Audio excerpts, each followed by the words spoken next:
شخصيتنا لنهار اليوم هي سيمون سينيك. ولد سيمون في 9 أكتوبر من عام 1973 بالمملكة المتحدة. غادر مقاعد الدراسة في مجال الحقوق وتوجه نحو الحياة العملية، حيث ألف أفضل كتاب له من حيث المبيعات تحت عنوان ابدأ بالسبب. هو متحدث تحفيزي ومستشار لعديد من الشركات الكبرى. نقترح عليكم محاضرة قصيرة له، ولكنها غنية بالمعلومات القيمة، وعنوانها أحيانا أنت هو المشكل. مشاهدة ممتعة.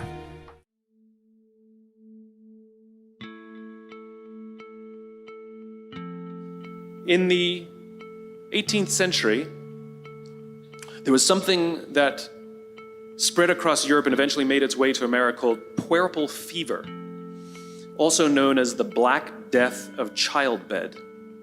Basically what was happening is women were giving birth and they would die within 48 hours after giving birth.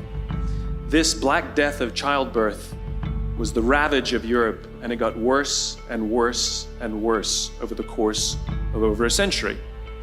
In some hospitals, it was as high as 70% of women who gave birth who would die as a result of giving birth.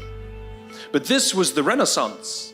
This was the time of empirical data and science, and we had thrown away things like tradition and mysticism.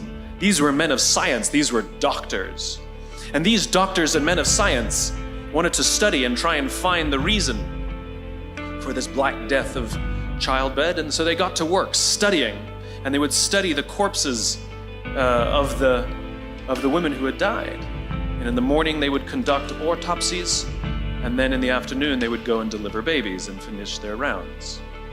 And it wasn't until somewhere in the mid-1800s that Dr. Oliver Wendell Holmes, father of Supreme Court Justice Oliver Wendell Holmes, realized that all of these doctors who were conducting autopsies in the morning weren't washing their hands before they delivered babies in the afternoon.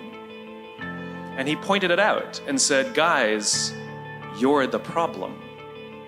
And they ignored him and called him crazy for 30 years. Until finally somebody realized that if they simply washed their hands, it would go away. And that's exactly what happened.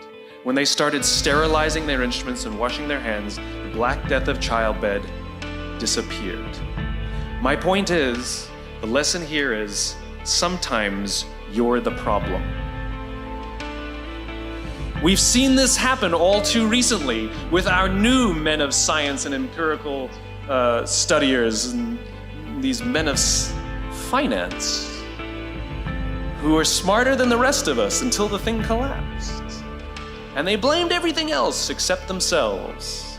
And my point is take accountability for your actions. You can take all the credit in the world for the things that you do right, as long as you also take responsibility for the things you do wrong. It must be a balanced equation. You don't get it one way and not the other. You get to take credit when you also take accountability.